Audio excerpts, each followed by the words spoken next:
No doubt you have many problems, domestic, social, physical, and financial, which seem to you to be pressing for instant solution. You have debts that must be paid, or other obligations that must be met. You are unhappily or inharmoniously placed, and feel that something must be done at once. Do not get into a hurry and act from superficial impulses. You can trust God for the solution of all your personal riddles. There is no hurry. There is only God, and all is well with the world. There is an invincible power in you, and the same power is in the things you want. It is bringing them to you and bringing you to them. This is a thought that you must grasp, and hold continuously that the same intelligence that is in you is in the things you desire. They are impelled toward you as strongly and decidedly as your desire impels you toward them. The tendency, therefore, of a steadily held thought must be to bring the things you desire to you, and to group them around you. So long as you hold your thought and your faith right, all must go well. Nothing can be wrong but your own personal attitude, and that will not be wrong if you trust and are not afraid. Hurry is a manifestation of fear. He who fears not has plenty of time.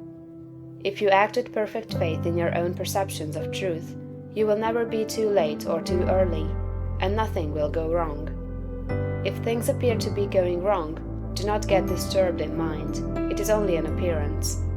Nothing can go wrong in this world but yourself, and you can go wrong only by getting into the wrong mental attitude.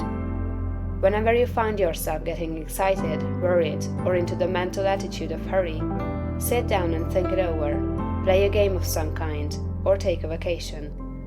Go on a trip, and all will be right when you return. So surely as you find yourself in the mental attitude of haste, just so surely may you know that you are out of the mental attitude of greatness.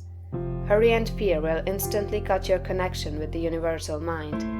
You will get no power, no wisdom, and no information until you are calm. And to fall into the attitude of hurry will check the action of the principle of power within you. Fear turns strength to weakness. Remember that poise and power are inseparably associated. The calm and balanced mind is the strong and great mind.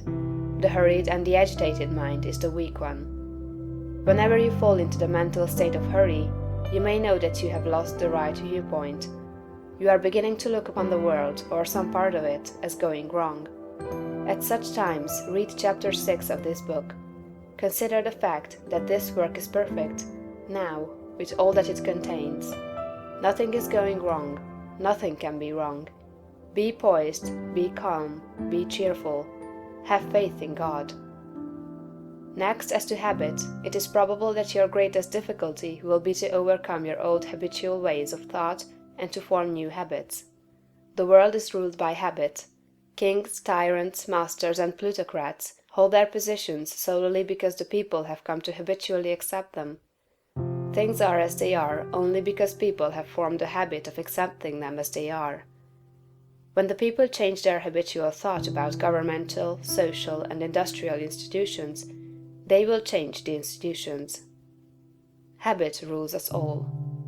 You have formed, perhaps, the habit of thinking of yourself as a common person, as one of a limited ability, or as being more or less of a failure. Whatever you habitually think yourself to be, that you are. You must form now a greater and better habit.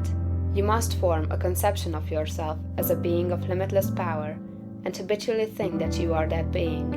It is the habitual, not the periodical thought that decides your destiny. It will avail you nothing to sit apart for a few moments several times a day to affirm that you are great, if during all the balance of the day, while you are about your regular vocation, you think of yourself as not great. No amount of praying or affirmation will make you great, if you still habitually regard yourself as being small. The use of prayer and affirmation is to change your habit of thought. Any act, mental or physical, often repeated becomes a habit. The purpose of mental exercises is to repeat certain thoughts over and over until the thinking of those thoughts becomes constant and habitual. The thoughts we continually repeat become convictions. What you must do is to repeat the new thought of yourself until it is the only way in which you think of yourself. Habitual thought, and not environment or circumstance, has made you what you are. Every person has some central idea or thought form of himself, and by this idea he classifies and arranges all his facts and external relationships. You are classifying your facts either according to the idea that you are a great and strong personality, or according to the idea that you are limited, common, or weak. If the latter is the case, you must change your central idea. Get a new mental picture of yourself. Do not try to become great by repeating mere strings of words or superficial formulas, but repeat over and over the thought of your own power and ability until you classify external facts and decide your place everywhere by this idea.